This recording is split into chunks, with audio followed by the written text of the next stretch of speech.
کی خدمت اور نصرت کا شرف حاصل ہونے کے لیے صلوات پڑھیں بر محمد۔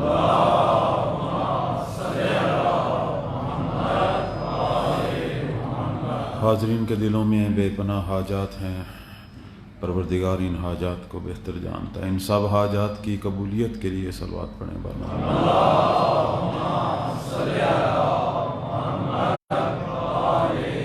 ان مراسم عزاداری کے اہتمام میں اسی طرح جو شرکت کر رہے ہیں، اسی طرح جو باہر سیکورٹی کے فرائض انجام دے رہے ہیں، ہمارے بچے جوان، ان سب کی توفیقات میں اضافہ کے لیے صلوات پڑھیں بر محمد۔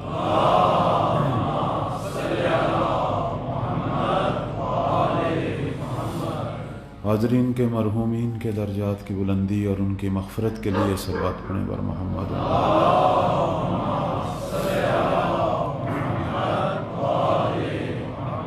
مکتب تشیع کی عظمت اور دشمنان دین کی ذلت کے لیے بلند تر صلوات۔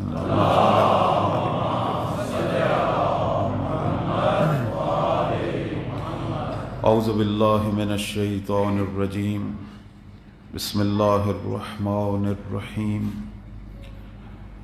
الحمد للہ الذی جعل الحمد مفتاحا لذکرہ وسببا لمزید من فضلہ ودلیلا علی آلائہ وعظمتہ، والصلاة والسلام والإکرام الخلائق اجمعین، امام المرسلین و خاتم النبیین سیدنا و مولانا ابی القاسم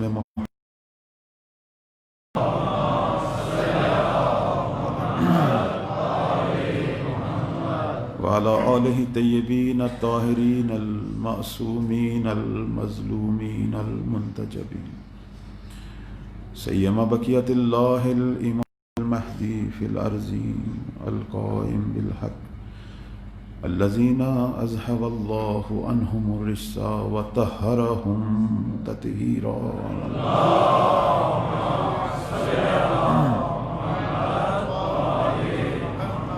ولعنۃ اللہ علی اعدائہم اجمعین من یوم عداوت یوم الدین۔ اما بعد فقد قال اللہ تبارک و تعالی فی کتابہ المجید وہو اصدق القائلین، اعوذ باللہ من الشیطان الرجیم، ومن قتل مظلوما فقد جعلنا لولیہ سلطانا فلا یسرف فی القتل انہ کان منصورا۔ صلوات پڑھیں۔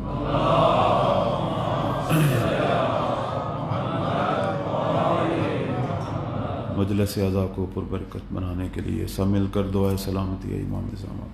بسم اللہ الرحمن الرحیم، اللہم کن لولیک الحجۃ ابن الحسن صلواتک علیہ وعلی آبائہ فی ہذہ الساعة وفی کل ساعة ولییا وحافظا ودلیلا وعینا حتی تسکنہ ارضک وتمتعہ فیہا طویلا برحمتک یا ارحم الراحمین۔ صلوات پڑھیں بر محمد۔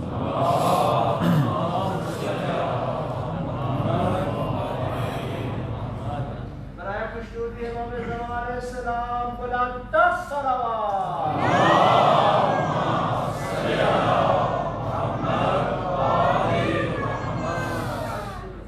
مومنین کرام، عزاداران سید الشہداء، پروردگار آپ کی غم حسین کی عبادت کو قبول و منظور فرمائے، سوائے غم حسین کے کوئی غم نہ دیکھنے۔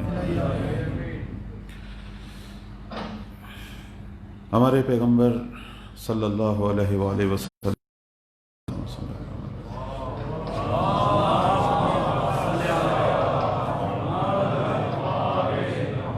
کہ جب میں معراج پر گیا تو میں نے عرش کے دائیں جانب دیکھا، رأیت ان یمین العرش مکتوب، عرش کے دائیں جانب لکھا ہوا دیکھا۔ کہ پروردگار نے عرش کے دائیں جانب یہ لکھا ہوا تھا، ان الحسین مصباح الہدی و سفینۃ النجاۃ۔ پروردگار نے عرش پہ لکھا ہوا تھا کہ ہدایت کا اگر کوئی چراغ ہے تو وہ حسین ہے، اور کشتی نجات ہے تو وہ حسین ہے۔ اب یہاں جو نقطہ غور کرنے والا ہے وہ یہ ہے کہ عرش کب سے ہے؟ انسان نہیں تھے، عرش تھا۔ چرند پرند مخلوقات، جنات، کچھ بھی نہیں تھا، لیکن عرش تھا۔ زمین نہیں تھی، عرش تھا۔ حتیٰ کہ آسمان بھی نہیں تھے، عرش تھا۔ ابھی پروردگار کائنات کا آغاز کر رہا ہے اور لکھ کے پوری کائنات کو، آنے والی کائنات کو بتا رہا ہے کہ سنو، ہمیشہ کے لیے اگر کوئی ہدایت کا چراغ ہوگا تو وہ حسین ہے، اور اگر کشتی نجات ہوگی تو وہ حسین ہے۔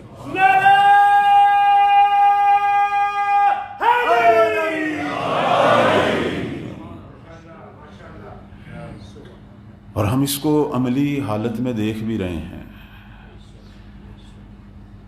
کہ جتنے بھی انبیاء آئے، ان کی محنتوں کو تکمیل کرنے والے ہمارے پیغمبر ہیں، اس میں کوئی شک نہیں ہے۔ آدم سے لے کر خاتم تک جتنے بھی نبی آئے، سب نے محنتیں کی، سب نے تبلیغ دین کی۔ ہمارے پیغمبر نے اسے معراج پر پہنچا دیا کہ اب ان کے بعد کسی نبی آنے کی ضرورت نہیں تھی، لیکن اس نبی کے مشن کی تکمیل حسین نے کی۔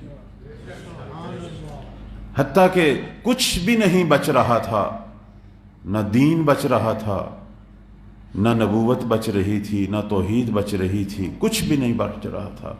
میرے نبی کی ساری محنتیں ضائع ہو رہی تھی، لیکن یہ حسین تھے جس نے دین محمد کو اپنے خون سے دوبارہ آبیاری کی۔ اس لیے تو پیغمبر فرماتے تھے کہ حسین فقط تو مجھ سے نہیں ہے، میں بھی تجھ سے ہوں۔ الحسین من وانا من الحسین کا مطلب یہ ہے۔ اور عجیب بات ہے، ہمارے پیغمبر نے عزت فرمائی، دنیا کو جہالت سے نجات دی، درس توحید دیا، دنیا کو شعور دیا کہ توحید کیا ہے، کفر و شرک سے نکالا، دنیا کو تقسیم کر دیا میرے پیغمبر نے۔ دنیا یا موحد ہے یا کافر اور مشرک ہے۔ اور جب علی جیسے امام نے قیام کیا، دنیا کو درس عدالت دیا۔ لہذا مولا سے محبت کرنے والے صرف اسلام کی حد تک محدود نہیں ہیں، چونکہ علی عدالت کے لیے صبر کیا، برداشت کیا، اور عدالت کے تحقق کے لیے ہی قیام کیا۔ آج بھی ہم اگر مولا کی حکم، وہ عدالت علوی کے منتظر ہیں، ہم مہدی کی شکل میں علی جیسا حاکم دیکھنا چاہتے ہیں۔ مولا نے دنیا کو درس سے عدالت دیا۔ اس لیے ہمارے بعض علماء اور ماہرین کہتے ہیں، ماہرین لغت، وہ کہتے ہیں کہ اگر علی نہ ہوتے تو لغت کی کتابوں میں عدل لفظ ہی نہ رہتا۔ حتیٰ کہ عیسائی جار جرداق نے مولا پر جو کتابیں لکھی ہیں وہ عدالت انسانیہ کے عنوان سے لکھی ہیں۔ 4 جلد کتاب ہے عیسائی، اور اس نے مولا علی کی عدالت پہ لکھی۔ علی وہ ہیں کہ جنہوں نے دنیا کو عدالت سے آگاہ کیا، نور عدالت دیا۔ اب ان کے بعد سید الشہداء وہ ہستی ہیں کہ جنہوں نے دنیا کو درس انسانیت دیا۔ سید الشہداء نے صرف دین نہیں بچایا، عدالت نہیں بچائی، بلکہ فطرت انسان، وہ ہر وہ چیز جو انسان کو انسانیت پہ قائم رکھتی ہے، اس کو سید الشہداء نے بچا دیا۔ اس لیے انہیں محسن انسانیت کہا جاتا ہے۔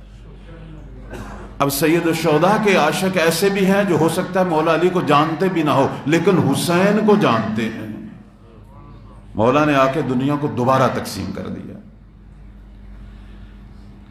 کہتے ہیں کہ گرو نانک سکھوں کے جو بہت بڑے رہنما، کسی نے ان سے پوچھا کہ میں کیا کروں، کوئی مسئلہ تھا اسے، کوئی حاجت تھی. اس نے کہا گھر میں جا حسین کی مجلس کر. کہنے لگا کہ یہ تو شیعہ کرتے ہیں. اس نے کہا اچھا جا پھر اپنے بیٹے کا بیٹی سے نکاح کر دے، بہن کا بھائی سے. اس نے کہا یہ کیا کر رہے ہیں؟ کہنے لگا جس نے اس حرمت کو، بہن بھائی کے رشتے کی حرمت کو بچایا وہی تو حسین ہے. یزید کیا کر رہا تھا؟ وہ صرف اسلام پہ ضرب نہیں لگا رہا تھا، وہ محارم کے رشتے بھی حلال کر رہا تھا. اور وہ میں نے چند دنوں سے عرض کر رہا ہوں کہ مولا کے ظہور کا رمز حسین ہے، امام کے ظہور کا رمز حسین ہے. ہماری یہ مجالس جو اس وقت پوری دنیا میں ہو رہی ہیں، ان کے اندر صرف مسلمان شریک نہیں ہو رہے، جو بھی حسین سے محبت کرتے ہیں وہ شریک ہو رہے ہیں. اور آپ اربعین کے موقع پہ دیکھیں وہاں صرف مسلمان ہوتے ہیں؟ نہیں، حسین کے چاہنے والوں میں کوئی مذہب کی قید نہیں ہے. جن کو بھی شعور ہے کہ انسانیت کیا ہے وہ حسین سے محبت کرتے ہیں. اس لیے تو ہماری روایات میں ہے کہ یہی حسینی ہی مہدی کے ظہور کا باعث بنیں گے. یہی حسین ہے کہ جو تربیت کر رہے ہیں، چراغ ہدایت ہیں، اور ان کی مجالس اور ان کی زیارت تربیت گاہ ہے کہ جو کل مہدی کو ناصر مہیا کرے گی کہ پوری دنیا پر عدل کا بول بالا ہوگا، انسانیت کا چراغ چمکے گا. یہ سید الشہداء کی زحمتیں ہیں. آج بھی یہ صف اعضاء جو ہے وہ ہمیں کتنے درس دے رہی ہے. سید الشہداء آج بھی اصلاح کر رہے ہیں. صلوات پڑھنے پر محمد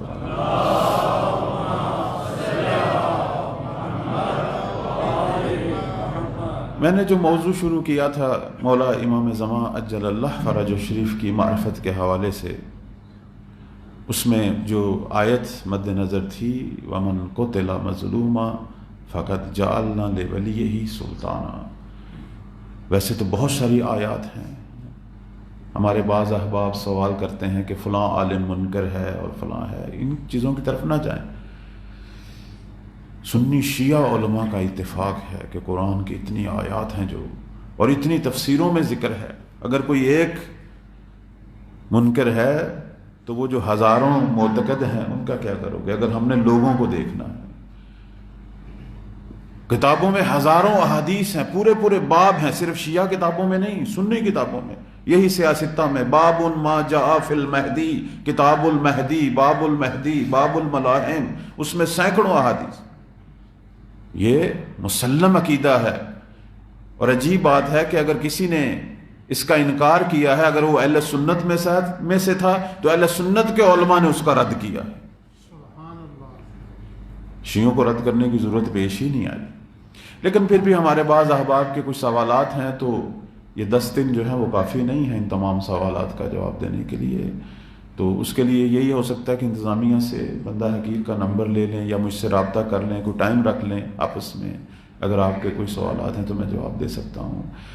تو انشاءاللہ ان چند دنوں میں جو میں نے کوشش کی معرفت کے حوالے سے، وہ کچھ چیزیں ہیں جو مولا کے حوالے سے میں بیان کر سکتا ہوں، اور اپنی طرف سے کوشش کروں گا کہ حد اقل اتنا کچھ بیان کروں کہ دل میں محبت مہدی کا چراغ جل پڑے. صلوات پڑھیں بر محمد و آل محمد.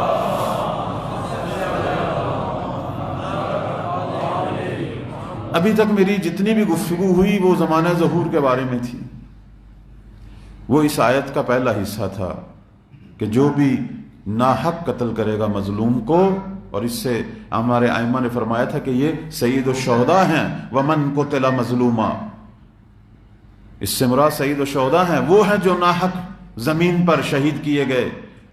کہ پروردگار قرآن میں ذکر کر رہا ہے، اور پروردگار فرما رہا ہے فَقَدْ جَعَلْنَا لِوَلِيِّهِ سلطانہ، اور ہم اس کے وارث کو سلطنت دیں گے، اور وہ سلطنت کیا ہے وہ میں نے آپ کی خدمت میں بیان کیا۔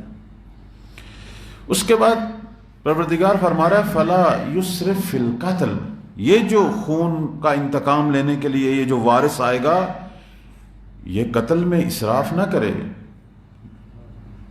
اب ہمارے ہاں بعض اوقات ایسی روایات پڑھی جاتی ہیں، بعض اہل منبر جو ہیں وہ بیان کرتے ہیں مولا جب آئیں گے دنیا کے 3 حصوں میں سے 1 حصہ جو ہے وہ مار دیں گے، بعض کہتے ہیں ہر 10 آدمی میں سے 7 مار دیں گے، بعض جو ہے ان کی ندیاں نہریں بہنی شروع ہو جائیں گی، پتہ نہیں کیا کچھ کہا جاتا ہے،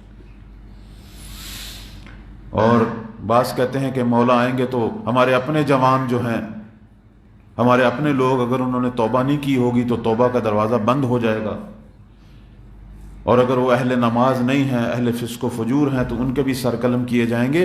یہ سب کچھ جو بیان کیا جاتا ہے ان کی کوئی حقیقت نہیں، جو یہ بیان کر رہے ہیں انہیں پتہ نہیں ہے وہ کس کے بارے میں بیان کر رہے ہیں۔ ہم ایک امام کے بارے میں گفتگو کر رہے ہیں۔ امام کون ہے؟ آیا ہمیں امام اسی لیے تو کہا جاتا ہے کہ معرفت حاصل کرو۔ میرے 8ویں مولا سے پوچھا گیا کہ امام کیا ہے تو امام رضا علیہ السلام فرماتے ہیں، صلوات پڑھیں بر محمد و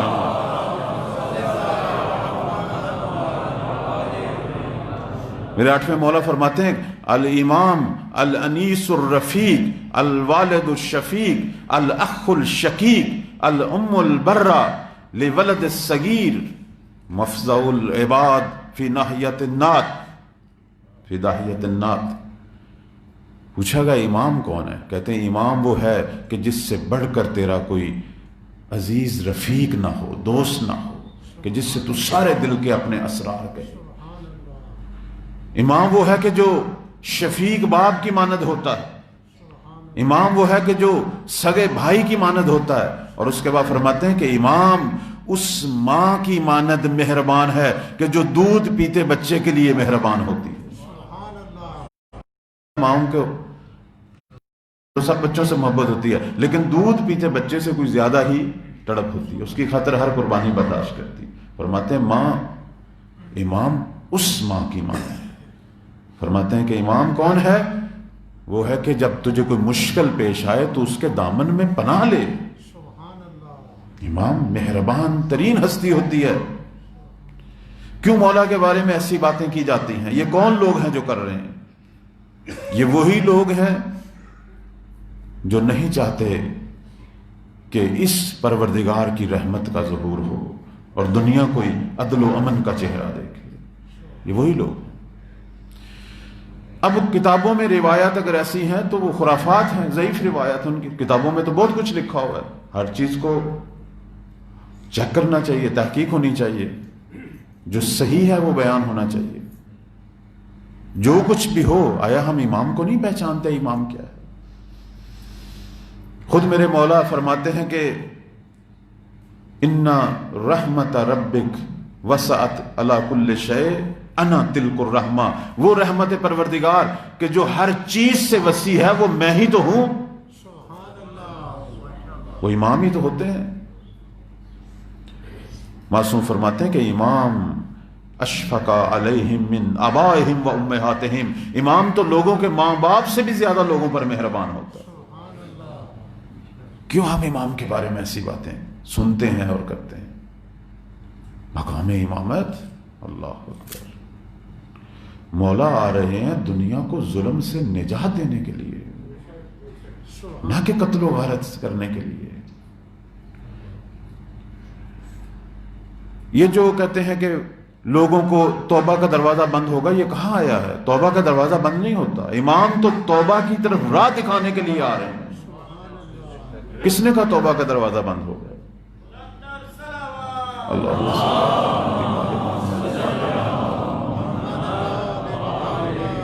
خطا کاروں اور گناہ گاروں کو توبہ کا راہ دکھائیں گے، ان کی تربیت کریں گے۔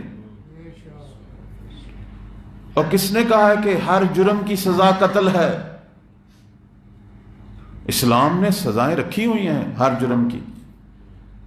اگر امام آئے اور ہر جرم کی سزا قتل رکھے، نماز نہ پڑھنے والا بھی قتل، روزہ نہ رکھنے والا بھی قتل، فلاں گناہ کرنے والا بھی قتل، اسلام نے تو یہ سزا نہیں رکھی، اور اگر کوئی سزا اسلام نے نہیں رکھی اور ہم وہ سزا دیں، یہ ظلم ہے۔ مہدی تو دنیا سے ظلم کو مٹانے کے لیے آ رہا ہے، کوئی نیا ظلم تو نہیں کرنے کے لیے آ رہا۔ عجیب عجیب باتیں مولا کے بارے میں کی جاتی ہیں، عجیب عجیب باتیں، ان کی کوئی حقیقت نہیں۔ امام رحمت للعالمین ہے، خود ہمارے پیغمبر اکرم صلی اللہ علیہ وآلہ وسلم فرماتے ہیں،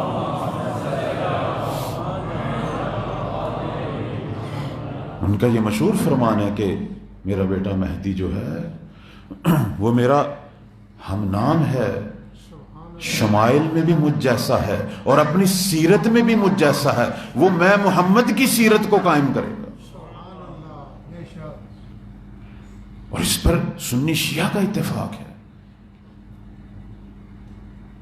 امام تو محبت کرنے والی ہستی ہے۔ ہاں، جو مجرم ہے اور اگر انہوں نے کوئی ایسا جرم کیا ہے کہ جس کی اسلام نے سزا رکھی ہے، تو وہ سزا دینا خود تربیت کا حصہ ہے اور آنے والے جرموں کو روکنا ہے معاشرے سے، وہ تو ضروری ہے، وہ بھی رحمت ہے۔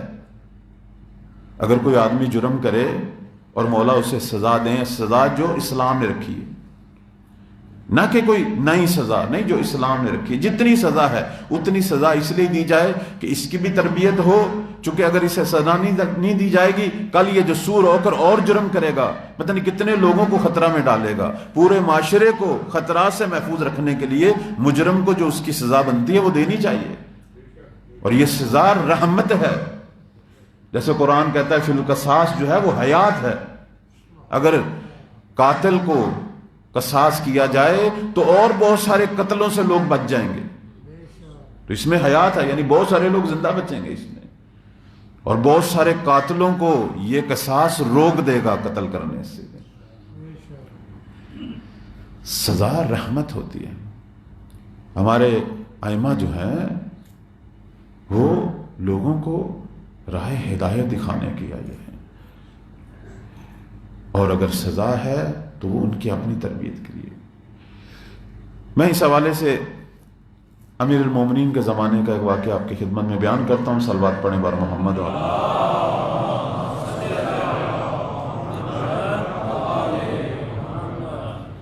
مولا کی حکومت ہے، اور میں یہ اس لیے بیان کر رہا ہوں کہ جس ہستی کا انتظار کر رہے ہیں ان کے بارے میں بھی یہی ہے کہ لبسا لباس علی و سارا بسیرت ہی، علی جیسا لباس پہنیں گے اور حکومت میں علی کی سیرت کو احیا کریں گے۔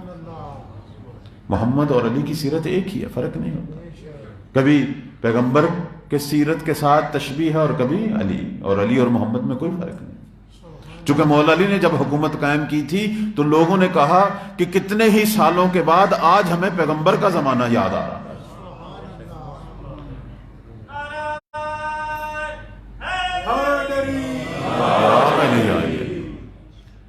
مولا علی کے زمانے میں ایک شخص محب بھی تھا، چوری کر بیٹھا۔ اب مولا کے پاس اسے لایا گیا کہ یہ آپ کا ہے، تو آپ کا بھی چاہنے والا مولا، اور اس نے چوری کی ہے۔ امام نے اس سے پوچھا آپ نے چوری کی ہے؟ اس نے بھی اقرار کر لیا۔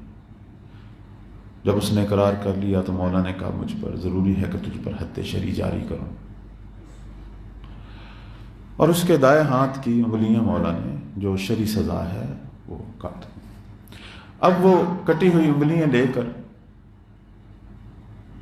اور وہ ہاتھ سے بھی ظاہر خون گر رہا تھا، اب وہ جا رہا تھا۔ وہ شخص خارجیوں کا سردار ابن قوا، وہ اسے دیکھتا ہے، کہتا آج ہی علی کا محب علی سے ہاتھ کٹوا کے آ رہا ہے، غصے میں ہوگا، آج بہترین موقع ہے اسے بھڑکاؤں، چونکہ بالاخر انسان کا ہاتھ کٹا ہو غصہ تو ہوتا ہے اسے۔ اس نے کہا کہ آیا، اس نے کہا کہ اے مومن مجھے یہ بتا تیرا ہاتھ کس نے کاٹا؟ اب میں یہ بتانا چاہتا ہوں نا کہ جو معرفت شناس لوگ ہیں، معرفت رکھتے ہیں، وہ کیسے ہوتے ہیں، فرق نہیں کرتا، گناہ ہو جاتا ہے، انسان جائز الخطا ہے، لیکن معرفت کو رکھنا چاہیے۔ معرفت یہ وسیلہ ہے امام کے دامن سے متمسک ہونے کا، امام کی پہچان ہونی چاہیے انسان کو۔ باقی نفس ہے، خواہشات ہے، خواہشات نفسانی سے اگر کوئی خطا ہو تو مایوس نہیں ہونا چاہیے میرے عزیزو. خدا نے منع کیا قرآن میں، جتنے بھی گناہ ہو گئے مایوس نہ ہو. بلکہ یہ ایک چیز جو میں بیان کرنا چاہتا ہوں وہ یہ ہے کہ اگر گناہوں کے بعد شرمندگی کے آثار ہیں تو سمجھو اللہ کی نگاہوں میں ابھی تیرا مقام ہے، ابھی تو خدا کی نگاہ سے نہیں گرا. یہ ہمارے بزرگ علماء اخلاق بتاتے ہیں کہ انسان اگر گناہ کرنے کے بعد شرمندگی کا احساس پیدا کر لے تو اس کا مطلب ہے کہ ابھی خدا جو ہے وہ اس کی ہدایت چاہتا ہے. ہاں وہ لوگ جنہیں گناہ کرنے کے بعد کوئی احساس نہ رہے میں نے کیا کیا، وہ پریشان ہوں کہ خدا نے ان کو ان کے حال پہ چھوڑ دیا. اور میں اپنے عزیزوں کو یہ بھی کہوں گا کہ اگر گناہ کرنے کے بعد صف عزائے حسین پہ آنے کی توفیق ہے تو خدا کا شکر ادا کریں، چونکہ یہ بھی توبہ کا مقام ہے، یہ بھی گناہوں سے نجات دینے کا.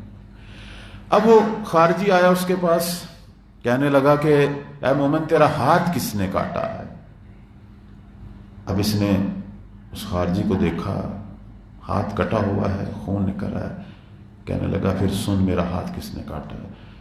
قطع یمینی امیر المؤمنین و امام المتقین والقائد الغر المحجلین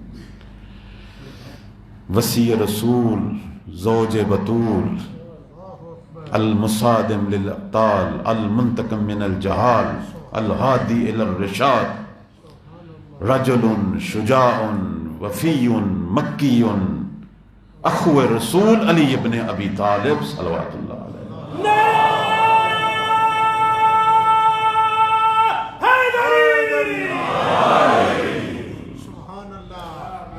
حیران ہوا کہ ہاتھ بھی علی سے کٹوا کے آیا اور قصیدے بھی علی کے پڑھ رہا ہے. معرفت والے مومن میں کوئی فرق نہیں پڑتا. مذاق سے میں کہا کرتا ہوں کہ پیسے لے کر قصیدے پڑھنا تو بڑا آسان ہے مولا علی کے، وہ جو ہاتھ کٹوا کے قصیدے پڑھ رہا ہے اللہ اس کی عظمت ہے. چونکہ میرے مولا کا یہ فرمان ہے کہ اگر میں کسی مومن کے ناک پہ تلوار ماروں اور اس کی ناک کاٹ دوں کہ تو مجھ سے عداوت کر، وہ کبھی بھی مجھ سے عداوت نہیں کرے گا. اور اگر کسی منافق کے قدموں میں زمین کے خزانے ڈال دوں کہ تو مجھ سے محبت کر، وہ مجھ سے کبھی محبت کیوں؟ کیونکہ یہ رسول کا فرمان ہے کہ علی مومن تجھ سے کبھی بغض نہیں رکھے گا اور منافق کبھی تجھ سے محبت نہیں کرے گا. اب اس شخص نے کہا کہ میرا ہاتھ جو ہے اس نے کاٹا ہے کہ جو مومنوں کا امیر ہے، متقیوں کا امام ہے، سجدہ گزاروں کا پیشوا ہے، جو پہلوانوں کو میدان جنگ میں پچھاڑتا ہے، جو راہ خدا کا ہادی ہے، جو زہرا کا شوہر ہے، جو رسول کا وصی ہے، اور اس سے بڑھ کر رسول سے کوئی وفادار نہیں ہے. کہنے لگا ہاتھ بھی تیرا علی نے کاٹا اور تو قصیدے بھی اس کا پڑھ رہا ہے. تو کہنے لگا اب یہ جملہ توجہ کریں. کہنے لگا درست ہے، قطع یمینی، درست ہے علی نے میرا ہاتھ کاٹا، لیکن بے حق تھا کہ کاٹا جائے، کیونکہ علی نے ہاتھ کاٹ کر مجھ پر احسان کیا ہے، خلصنی من النار، مجھے جہنم کی آگ سے بچا دیا. یہ ہے معرفت، یہ ہے معرفت. لہذا جرم جو ہے اگر اس کی سزا دی جائے تو یہ وجہ رحمت ہے. ایک تو جرم جو اس نے کرنے تھے یا کسی نے کرنے تھے وہ سزا دیکھ کر وہ ڈر جائیں گے اور یہ بھی نہیں کرے گا، اور دوسرا جو ہے جہنم کی آگ سے بچا لیا اس کو. اس سے بڑھ کر اور کیا رحمت ہے. اب ہمارے جب امام آئیں گے وہ مجرموں کو جو شرعی سزا ہے وہ تو دیں گے، لیکن عام آدمیوں کو، عام گناہ گاروں کو، خطا کاروں کو کیوں بلا وجہ مارے ہیں؟ وہ ہادی ہے، امام ہادی ہیں، وہ ہدایت دیں گے، ان کو راہ نجات دکھائیں گے، جیسے ہمارے باقی ائمہ دکھاتے تھے، جیسے امیر المومنین دکھاتے تھے. ہمارے ائمہ کے اندر محبت تو ایسی ہے کہ وہ تو کسی جانور کے ساتھ بھی ظلم ہوتا نہیں دیکھ سکتے. ائمہ کا تو یہ مقام ہے، کسی جانور کے ساتھ بھی وہ ظلم ہوتا نہیں دیکھ سکتے. لہذا یہ جو پروپیگنڈا کیا جاتا ہے اس کی کوئی حقیقت نہیں ہے، بلکہ اگر مولا کو پہچاننا ہے تو میں وہ جو روایت نقل ہوئی ہے وہ میں آپ کی خدمت میں بیان کرتا ہوں کہ جب وہ آئیں گے ان کی کون سی صفات دنیا دیکھے گی۔ صلوات پڑھیں بر محمد و آل محمد۔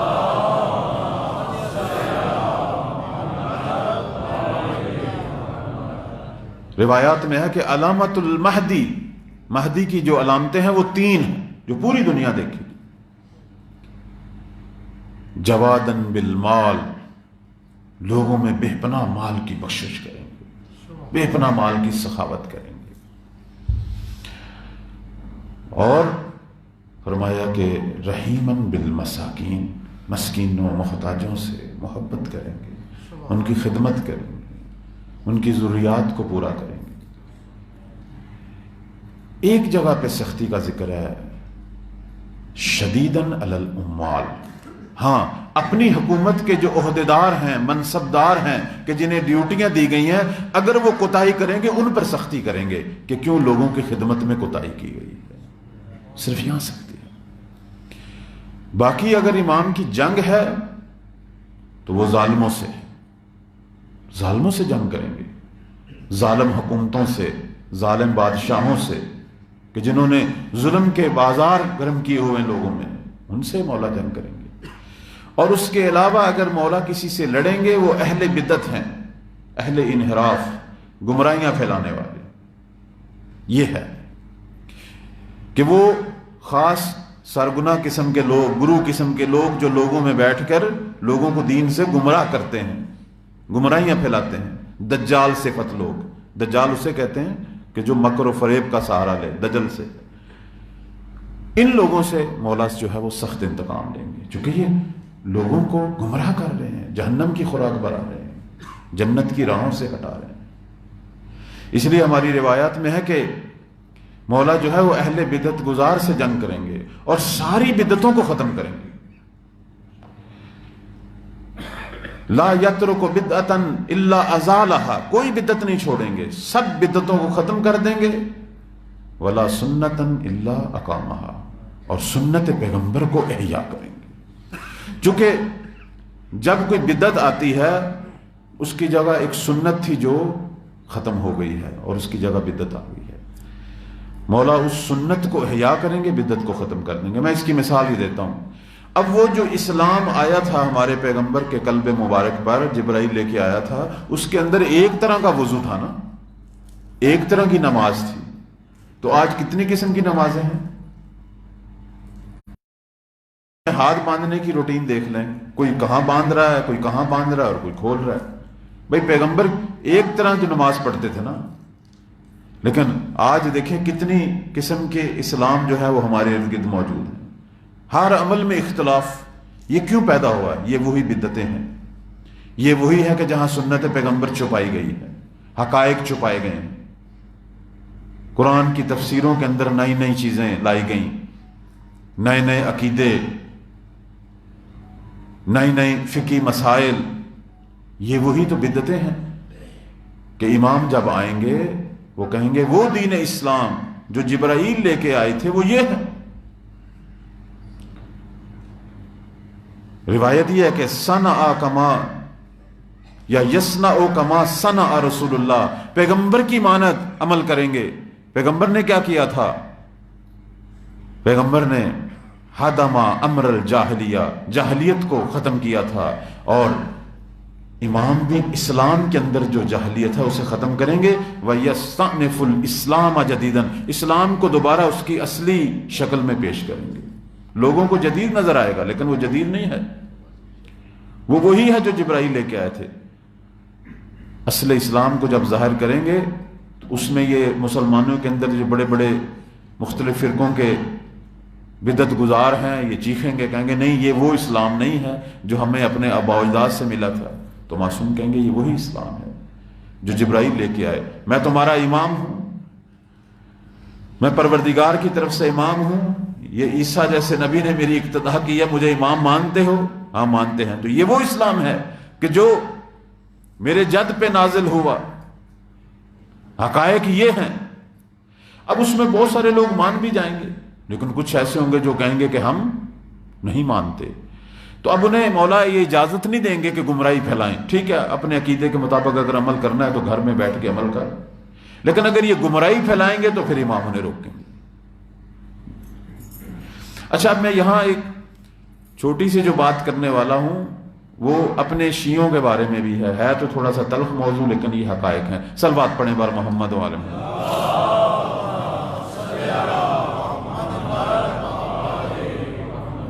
کہ مولا جب ان بدعات کا خاتمہ کریں گے، یہ جہلیت والی رسوم جو اسلام کے اندر پھیل چکی ہیں ان کا خاتمہ کریں گے، تو ہماری روایات یہ کہتی ہیں کہ شیعوں کا ایک گروہ بھی امام کے مد مقابل آئے گا، کہے گا ہم تو یہ رسمیں نہیں چھوڑنا چاہتے، اس پر ہمارے والدین عمل کرتے رہے، ہمارے دادا عمل کرتے رہے. امام کہیں گے کہ میں تمہارا وقت کا امام تمہیں حکم دے رہا ہوں کہ ان رسومات کا دین سے کوئی تعلق نہیں، ان کو چھوڑ دو. پھر وہ کہیں گے ہم تو آپ کے آباء و اجداد کو خوش کرنے کے لیے یہ کام کرتے ہیں. امام کہیں گے نہ میں اس سے راضی ہوں نہ میرے آباء و اجداد اس سے راضی. کہنے لگے کہ ہم زہرا کو خوش کرنے کے لیے یہ کام کرتے ہیں. فرمایا کہ میری ماں بھی اس سے راضی نہیں. یہ احادیث میں یہ جملے. آخر میں وہ پتہ کیا کہیں گے؟ کہیں گے ہم تجھے زہرا کا بیٹا ہی نہیں مانتے، ہم تجھے مہدی ہی نہیں مانتے. اللہ اکبر. تعصب اور گناہ انسان کو کہاں لے جاتا ہے؟ یہ گناہوں کا نتیجہ ہے میرے عزیز بھائیو. بڑے بڑے لوگ جو کسی زمانے میں حب علی کے دعوے کرتے تھے، مولا علی کے ساتھ لشکر میں شریک تھے، جنگ جمل اور جنگ صفین میں مولا علی کی رکاب میں تھے، حسن مجتبیٰ کے ساتھ تھے، لیکن کربلا میں سید و شہداء کو قتل کرنے کے لیے آ گئے. کیوں؟ گناہ. اور بعض گناہ ایسے ہیں کہ انسان کو امام کے مد مقابل کھڑے کر دیتے ہیں. روز عاشور سید الشہداء نے جب کہا کہ اے فلاں تو نے تو مجھے خط لکھا تھا، اے فلاں تو نے لکھا تھا، اب مجھے مارنے کے لیے آ گیا ہے. کہنے لگے ہم نے کوئی خط نہیں لکھا. تو معصوم نے فرمایا میں جانتا ہوں، کیونکہ تمہارے شکم مال حرام سے بھرے ہوئے ہیں. اب تمہیں نور خدا نظر نہیں آ رہا، اب زہرا کا لال نظر نہیں آ رہا. مال حرام کے اندر یہ آفت ہے کہ انسان کو خدا اور اس کے ولی کے مد مقابل کھڑا کر دیتا ہے. اس طرح کے اور بھی گناہ ہیں. اب یہ جب مولا ظاہر اصلاح کریں گے تو بہت سارے شیعہ قبول کریں گے، کہیں گے ٹھیک ہے جو مولا کا حکم ہے سمعا وطاعا. اگر امام فرماتے ہیں کہ یہ ایسے ہے تو ٹھیک ہے. لیکن کچھ لوگ نہیں مانیں گے، میں ان کی نشاندہی کروں گا، وہ آج بھی ہیں، ابھی بھی ہیں، اس دنیا میں ہیں، کہ جو اس وقت بھی نہیں مانیں گے. وہ کہیں گے ہم نہیں مانتے. وہ کون ہیں؟ وہ جو اس وقت نائب امام کی نہیں مانتے، کل وہ امام کی بھی نہیں مانیں گے. آج آپ نے دیکھا نہیں کچھ لوگ ایسے ہیں مراجع کی توہین کر رہے ہیں، فقہا کی تعریف توہین کر رہے ہیں. حالانکہ یہ فقہا اور مراجع وہ ہیں کہ جن کو غیبت الصغریٰ میں مولا نے اپنی طرف سے حجت قرار دیا تھا. فرمایا تھا کہ غیبت کے زمانے میں، چونکہ غیبت صغریٰ اور کبریٰ کی جو تقسیم ہے وہ اسی لیے تو تھی کہ مولا جو ہیں وہ غیبت صغریٰ میں پورا لائے حمل دے رہے تھے. ایک دم مکمل غائب نہیں ہوئے کہ لوگ پریشان نہ ہو جائیں، نہیں. پہلے غیبت صغریٰ تھی کہ رابطہ تھوڑا سا باقی تھا اور نائبین خاص کے ذریعے مولا کے احکام صادر ہو رہے تھے. جب لوگوں کو آہستہ آہستہ فقہا کی طرف رجوع کرنے کی عادت پڑ گئی، چونکہ پہلے تو لوگ ہر مسئلے میں امام کی طرف رجوع کرتے تھے، ہر مسئلے میں، تو 70 سال کا پیریڈ دیا مولا نے. فرمایا کہ یہ فقہا، یہ جو ہماری احادیث کے راوی ہیں، اپنے دینی مسائل میں ان کی طرف رجوع کرو. یہ میری طرف سے تم پر حجت ہیں اور میں ان پر اللہ کی طرف سے حجت ہوں. اور اگر ان کو رد کرو گے تو مجھے رد کرو گے، اور جو مجھے رد کرے گا وہ رسول کو رد کرے گا، اور جو رسول کو رد کرے گا وہ خدا کو رد کرے گا. اب جب لوگوں کو آہستہ آہستہ مسائل فقہیہ میں فقہا کی طرف رجوع کرنے کی عادت پڑی اور مولا کی طرف سے جتنے احکامات اس غیبت کبریٰ کے لیے آنے چاہیے تھے جب آ گئے، پھر امام نے غیبت کبریٰ کا اعلان کر دیا اور نائبین خاص کا زمانہ ختم ہوا. اور فرمایا آج کے بعد جو بھی فقیہ ہے اگر اس کے اندر 4 صفتیں ہیں علم کے ساتھ ساتھ، کہ اپنی خواہشات نفسانی کی مخالفت کرتا ہو، اپنے مولا کا مطیع ہو، گناہان صغیرہ و کبیرہ سے یعنی عدالت ہو اس کے اندر۔ فرمایا اگر اس قسم کی صفات ہمارے فوقا رکھیں تو ان کی تقلید کرو اپنے مسائل دین میں۔ اب مولا نے ان کی تقلید کا حکم دیا، لیکن اب ہم دیکھتے ہیں ہمارے معاشرے میں ایسے لوگ ہیں جو کہتے ہیں کہ نہیں ہم تو نہیں مانتے، بلکہ الٹا یہ کہتے ہیں ہم نے تو امام زمانہ کی تقلید کی ہوئی ہے۔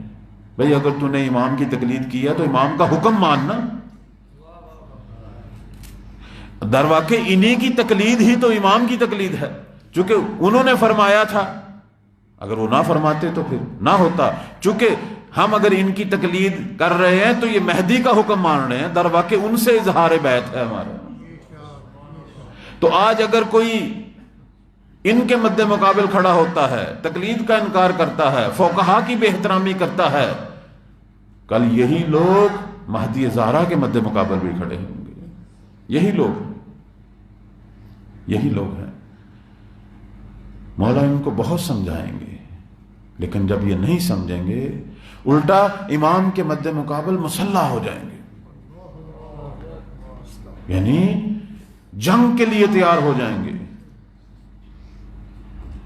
ابھی بھی دیکھیں اس طرح کے لوگ ایسے ہیں کہ جو کن کن ممالک سے حمایت ہو رہی ہے ان کی، اور کس انداز سے وہ توہین کر رہے ہیں۔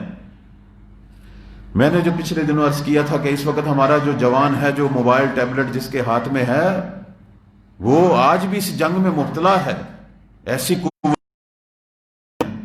اور دجال جو سنی کہہ رہے ہیں وہ سب افسانہ ہے، خرافات ہے۔ کوئی ایسا شخص دنیا میں موجود نہیں ہے کہ جس کا اتنا بڑا گدھا ہو اور یہ ہو وہ ہو۔ یہ ہماری شیعہ روایت کا اس سے کوئی تعلق نہیں، ہمارے ائمہ نے اس کی نفی کی ہے۔ یہ سب افسانہ ہے، وہ اہل سنت کی روایت اگر ہماری کتابوں میں آئی ہیں تو ان کی طرف سے آئی ہیں۔ یہ جہاں اہل سنت رہتے ہیں وہاں یہ دجال کی باتیں ہوتی ہیں، جہاں شیعہ خالص ملک ہو وہاں اس قسم بات نہیں ہوتی، کیونکہ اس کا تعلق ہی نہیں ہے۔ دجال اگر ہے تو وہ یہ ہے کہ جو دین کا نام لے کے دھوکہ دے رہا ہے، باقی جس کا اتنا بڑا قد ہوگا، گدھا ہوگا، یہ ہوگا وہ ہوگا، یہ ساری کہانیاں ہیں، ان کا حقیقت سے کوئی تعلق نہیں، اسرائیلیات ہیں، یہودیوں نے پھیلائی تھی ہمارے اسلام میں۔ تو اگر کوئی دجال ہے تو وہ یہ ہے کہ جو یہودیوں کی مدد سے ہمارے مقدسات اور وہ جو چیزیں جن کا احترام ہونا چاہیے تھا ان کے احترام کو پارا پارا کر رہے ہیں، مقدسات کی توہین کر رہے ہیں۔ اور ہم جانتے ہیں یہ کون لوگ، آج ہمارے بچے جو ہیں وہ دیکھ رہے ہیں۔ تو اس لیے تو ہم کہتے ہیں کہ اپنے جوانوں اور بچوں کو کہ جب تم موبائل کھولتا ہے ایسی بے شمار چیزیں دیکھتا ہے، بس دھیان رکھا کر کس چیز کو دیکھ رہا ہے اور کس چیز کو لائک کر رہا ہے، ابھی معلوم ہو جائے گا تو امام کے ساتھ ہے یا دجال کے ساتھ ہے۔ تو موبائل کی دنیا میں بھی مولا ہے، مولا کے ماننے والے ہیں، وہ بھی کام کر رہے ہیں، اپنے امام کی مدد کر، اپنے امام کی نصرت کر، حتیٰ موبائل دیکھنے کے اندر بھی، سائٹ دیکھنے کے اندر بھی، میسنجر کھولنے کے اندر بھی، کس کو دیکھ رہا ہے تو مولا کی منشا کے مطابق ہے یا نہیں ہے۔ تو یہی لوگ مولا کے مد مقابل مسلح آئیں گے اور امام سے باقاعدہ جنگ کریں گے، اور یہ سب جہنم واصل ہیں۔ یہ کچھ سختی ہے اور یہ ہونی چاہیے تھی، باقی امام ہدایت ہے، امام رحمت ہے۔ وہ ہستی ہے کہ جو ہم میں سے ہر ایک کے گناہ پہ بھی گریہ کرتا ہے۔ ہم تو گناہ کر لیتے ہیں لیکن یہ نہیں دیکھتے کہ وہ جو ماں باپ سے زیادہ شفیق ہستی جو ہمارے امور پہ نظر رکھے ہوئے، کتنی توجہ ہے ان کی۔ بہت سارے گناہوں کے عذاب آنے ہوتے ہیں لیکن ان کی شفاعت سے پہلے ہی ٹل جاتے ہیں۔ امام سے ہمیشہ عہد و پیمان وعدہ کریں، اپنی صبح کا آغاز مولا کے ساتھ عہد و پیمان، انی اجدد لہ فی صبیحۃ یوم ھذا وما عشت من الایام عہدا وعقدا وبیعۃ لہ فی عنقی، یہ دعا عہد کے جملے۔ مولا کو اگر دعا عہد نہیں پڑھ سکتے تو سادی زبان میں کہیں، مولا آپ سے وعدہ کرتا ہوں، آپ کی بیعت کرتا ہوں، یہ کہنا ہی کافی ہے۔ جب انسان کسی عام انسان سے وعدہ کرے تو اس کا کتنا خیال رکھتا ہے، اور جب اپنے زمانے کے ولی سے وعدہ کر لے پورے دن پہ اثر رہتا ہے، اس کا پورے دن پہ اثر رہتا ہے۔ بہت ساری جگہوں پہ پھر خیال آ جاتا ہے کہ میں نے زہرا کے لال سے وعدہ کیا ہو۔ یہی نجات ہے، یہی نجات۔ اور غیبت کے زمانے کے یہ جو شیعہ ہیں ان کی بڑی عظمت ہے، جو مولا کا ساتھ دے رہے ہیں، بڑی عظمت ہے، بے پناہ روایات ہیں۔ میں صرف ایک روایت کی طرف اشارہ کروں گا کہ ایک دفعہ سرور کائنات رسول اکرم صلی اللہ علیہ وسلم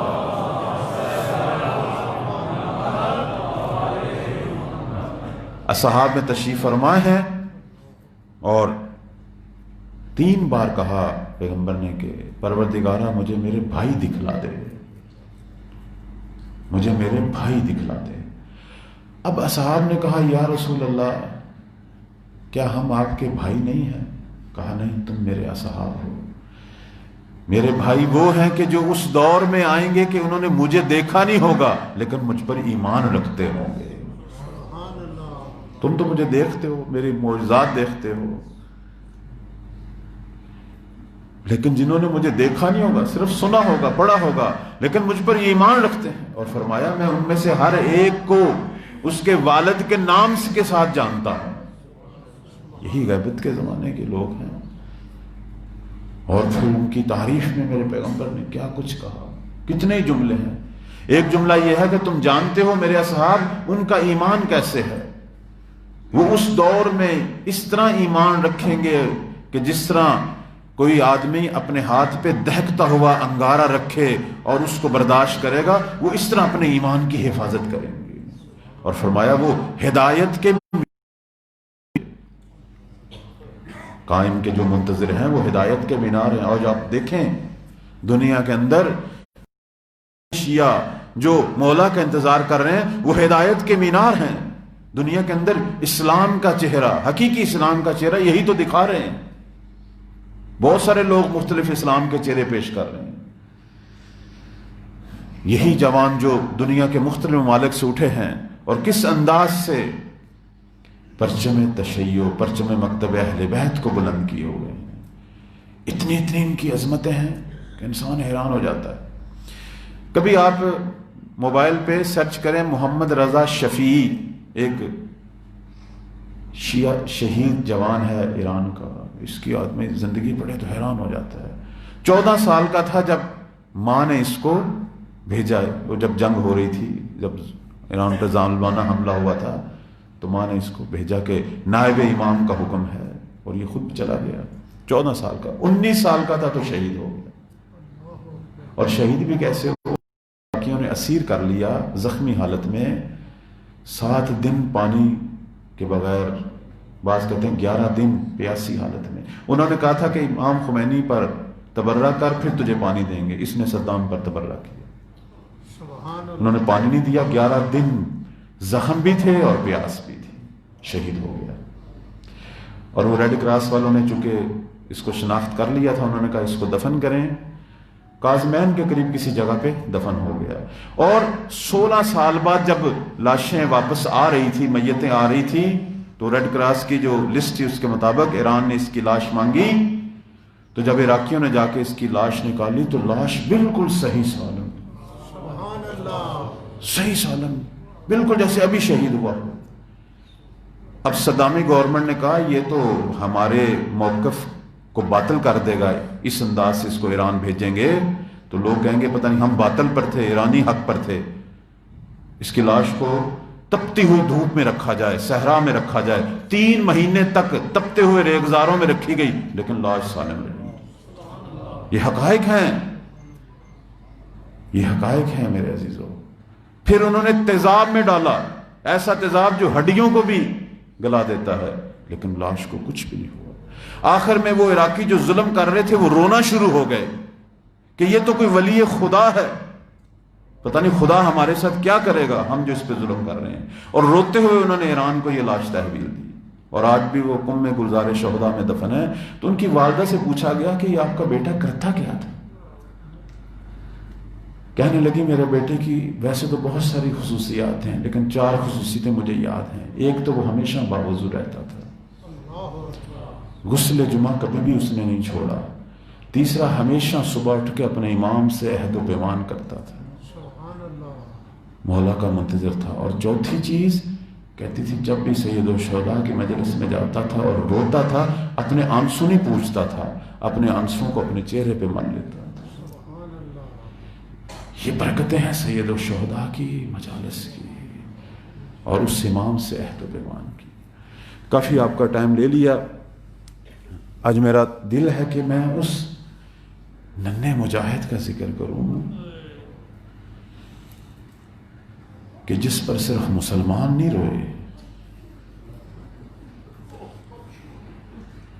صرف مسلمان نہیں روئے، ہر شخص، دنیا کی ہر ملت کا شخص جس نے بھی علی اصغر کے مسائب پڑھے وہ رویا ہے، چاہے وہ ہندو ہے، چاہے وہ مسیح ہے، چاہے وہ یہودی ہے.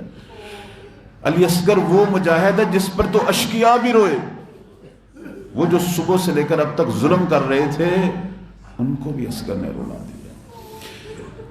اجرکم اللہ. میں یہ کہا کرتا ہوں کہ درست ہے سید الشہداء نے دین کو بچایا، انسانیت کو بچایا، لیکن اس ننھے مجاہد نے سید الشہداء کو بچایا ہے. کیوں؟ کیونکہ ہو سکتا تھا بعد میں لوگ چھپا لیتے کہ یہ دو قبیلوں کی جنگ ہے، جوان لڑتے رہتے ہیں، لیکن علی اصغر کی اس پیاسے علی اصغر کی شہادت کو کیسے چھپائیں؟ جو اس کی شہادت پڑھتا ہے وہ یہی کہتا ہے حسین مظلوم تھا، حسین مظلوم تھا. کربلا کو علی اصغر نے بھی زندہ رکھا ہوا ہے. اجر کو مل. عصر عاشور جب مولا کا کوئی بھی نہیں رہا، کوئی بھی نہیں رہا، نہ عباس رہے، نہ قاسم رہے، نہ اکبر رہے، نہ اون محمد رہے، کوئی بھی نہیں رہا. جب میرا امام تنہا ہوا اس وقت میرے امام نے پھر یہ استغاثہ بلند کیا، حل من ناصر ینصرنا، کوئی ہے جو ہماری مدد کرے، حل من مغیث یغیثنا، کوئی ہے. اللہ اکبر. آخر میں کہا حل من ذاب یذب عن حرم رسول اللہ، کوئی ہے جو ان پردے دار مخدرات عصمت کے پردوں کا دفاع کرے. جب مولا کا یہ استغاثہ بلند ہوا تو کہتے ہیں کائنات میں کوئی اور تبدیلی تو نہیں آئی، لیکن خیمہ گاہ میں کوہرام مچ گیا، بیویوں کی رونے کی آوازیں آنی شروع ہو گئی. اب مولا جلدی گئے، کہنے لگے زینب و کلثوم ابھی تو میں زندہ ہوں، کیوں میرے ہوتے ہوئے تم لوگوں نے رونا شروع کر دیا؟ کہا بھائی آپ نے جب سے استغاثہ بلند کیا ہے اصغر نے اپنے آپ کو جھولے سے نیچے گرا دیا. اجرکم اللہ، اجرکم اللہ. امام نے کہا رباب کو کہ رباب اصغر کو مجھے دو، یہ آخری حجت ہے، میں اسے لے چلوں. اب بی بی نے نیا کرتا پہنایا، سر پہ ایک چھوٹا سا امامہ بنایا، بڑا تیار کر کے اصغر کو بھیجا. سکینہ بار بار پوچھ رہی ہے کہ بابا اصغر کو پانی تو پلا دیں گے نا؟ بھائی کو پانی پلانے کے لیے جا رہے ہیں. امام نے اپنی ابا کے دامن میں اصغر کو لپیٹا اور چل پڑے. فوج اشقیاء نے پہلے تو یہی سمجھا کہ اب حسین کا کوئی نہیں بچا، قرآن لے کے آ رہا ہے اپنی جان کی حفاظت کے لیے. تو امام نے کہا یہ قرآن نہیں، قرآن کا ایک سپارہ میں ضرور لے کے آ رہا ہوں. اب جب بال کھولے اور اصغر کو سامنے پیش کیا، مولا نے صرف یہ کہا افلا ترون کیف یتلظی عطشا. جو ہے اس سے مراد یہ ایک حالت ہے کہ جب مچھلی کو پانی سے نکال لیا جائے نا تو وہ کبھی منہ کھولتی ہے اور بند کرتی ہے. مولا نے کہا تم نہیں دیکھ رہے کہ یہ معصوم بچہ شدت پیاس سے کبھی اپنے منہ کو کھول رہا ہے اور کبھی بند کر رہا ہے. اجرکم اللہ. ایک مسیحی ماہر نفسیات تھا، اس نے جب یہ واقعہ کو پڑھ رہا تھا کہنے لگا حسین تیری مظلومیت پہ سلام. میں سمجھتا ہوں ایک شریف آدمی کے لیے سب سے دردناک چیز یہ ہوتی ہے کہ وہ کسی کے آگے ہاتھ پھیلائے، اور ایسا شریف جو ساری عمر دیتا رہا آج اسے کوئی مانگنا پڑ جائے یہ اس کی موت ہوتی ہے. پتہ نہیں سید الشہداء نے کس طرح پانی مانگا. بعض کہتے ہیں امام نے یہ کہا کہ میں تم سے پانی نہ مانگتا، لیکن اب تو اس کی ماں کا دودھ بھی خشک ہو گیا ہے، چند قطرے اگر پانی کے دے دو۔ اجرکم اللہ۔ اب ان ظالموں نے کہنا شروع کر دیا کہ حسین تو نے خود پانی پینا ہے، اصغر کا بہانہ کر رہا ہے۔ عجیب حالت تھی سید الشہداء کی۔ اسی حالت پر تو کچھ اشعار ہیں جو بی بی سکینہ سے نقل ہوئے ہیں، کہتی یہ وہ مقام تھا جہاں میرے بابا نے شیعوں کو یاد کیا تھا۔ شیعتی مہما شربتن ما عذب فاذکرونی، اے قیامت تک آنے والے میرے شیعوں، جب بھی کبھی ٹھنڈا پانی پیو تو مجھے یاد کر لینا۔ سمعتن بغریب و شہید فاندبونی، اگر تمہیں کہیں کسی غریب اور شہید کا پتہ چلے تو مجھ پہ گریہ کر لینا۔ اور صرف یاد نہیں کیا بلکہ یہ وہ مقام تھا کہ جہاں مولا نے آرزو کی تھی کاش میرے شیعہ میرے پاس ہوتے، لیتکم فی یوم عاشورا جمیعا ان تنظرونی، اے مجھ پر رونے والے شیعوں کاش آج میرے پاس ہوتے، مجھے دیکھتے۔ کیفا استسقی لطفلی، کس طرح میں بچے کے لیے پانی مانگ رہا ہوں، فابوا ان یرحمونی، لیکن کوئی مجھ پہ رحم نہیں کر رہا۔ جزاکم اللہ۔ اب امام نے کہا علی اصغر میں نے تو حجت تمام کر دی، اب تیری باری ہے، تو کچھ کہنا چاہتا ہے تو کہے۔ مقاتل کی روایت لکھتی ہیں کہ علی اصغر نے اپنی سوکھی زبان کو اپنے ہونٹوں پہ، جب سوکھی زبان نکال لی اور اپنے ہونٹوں پہ پھیرنا شروع کیا تو اب فوج اشقیہ والوں نے رونا شروع کر دیا اور کہنا شروع کر دیا اے ملعون عمر ابن سعد، ہمارے بھی بچے ہیں چھوٹے چھوٹے، تو اگر اس بچے کو چند قطرے مل جائے پانی کے تو کیا ہو جائے گا۔ جب اس نے دیکھا نا کہ میرے لشکر میں بغاوت کے آثار آ رہے ہیں تو فوراً حرملہ کو بلایا، کہا اقطع کلام الحسین، حرملہ جلدی کرو حسین کی کلام کو قطع کرو۔ اجرکم اللہ۔ اب اس ملعون نے وہ تیر اٹھایا، سے شعبہ تیر جسے کہتے ہیں، کہ جو عربوں میں کسی گھوڑے کو گرانے کے لیے وہ تیر چلایا جاتا ہے، وہ تیر اس نے چلایا۔ جب تیر چلا، میں مذاہب کو مختصر کرتا ہوں، جب تیر چلا روایت یہ کہتی ہے فانقلب الصبی علی ید ابی، تیر کے اندر اتنی شدت تھی، اتنا وہ وزنی تیر تھا کہ بچہ باپ کے ہاتھوں پر پلٹ گیا شدت ضرب سے۔ فذبحت من اذن الی اذن، اور اصغر ایک کان سے دوسرے کان تک ذبح ہوتا گیا۔ اجرکم اللہ۔ اب جب تیر لگا اصغر کی گردن بھی زخمی ذبح ہوئی اور بابا کا ہاتھ بھی زخمی ہوا، تو روایت یہ ہے کہ فتبسم، اصغر کے چہرے پہ ایک مسکراہٹ سی آئی۔ ہندوستان کا ایک وزیر تھا گوبی ناتھ، وہ کہا کرتا تھا کہ میں ہندو تو ہوں لیکن محب حسین ہوں، مجھے 61 ہجری کے مسلمان کی سمجھ نہیں آتی جس نے اتنا وزنی تیر ایک چھوٹے بچے کو مارا کہ اس بچے کو یہ نہیں پتا تھا کہ تیر کھا کے رویا کرتے ہیں یا ہنسا کرتے ہیں۔ اجرکم اللہ، اجرکم اللہ، اجرکم اللہ۔ اب جناب اصغر سید الشہداء کے ہاتھ ہیں اور اصغر کا لاشا، تڑپ رہے ہیں اصغر۔ مقتل کی روایات میں کہ اصغر تڑپ رہے ہیں، جیسے ایک پرندہ جب اس کی جان نکلتی ہے پر پھڑاتا ہے نا، اس طرح اصغر کے ہاتھ پاؤں ہل رہے تھے، حسین کے ہاتھوں میں اصغر تڑپ رہا تھا اور باپ مایوسی سے بچے کو دیکھ رہا۔ اجرکم اللہ، اجرکم اللہ، اجرکم اللہ۔ حسین تیرے صبر کو سلام۔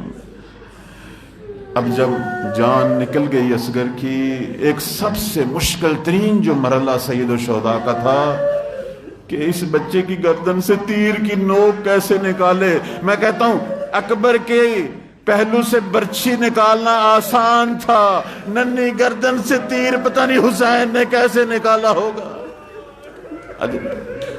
جب مولا نے تیر نکالا خون سے مولا کے ہاتھ بھر گئے، ایک دفعہ تو خون ہوا میں پھینک دیا آسمان کی طرف کہ روایت کہتی ایک قطرہ بھی واپس نہیں آیا، اور جو باقی خون تھا مولا نے اپنی داڑھی پہ اپنے چہرے پہ مل لیا اور فوج اشقیاء کو دیکھ کے کہا ہاکوزا اولا کی جدی رسول اللہ، اصغر کے خون سے چہرے کے ساتھ اپنے نانا تمہاری شکایت کروں گا۔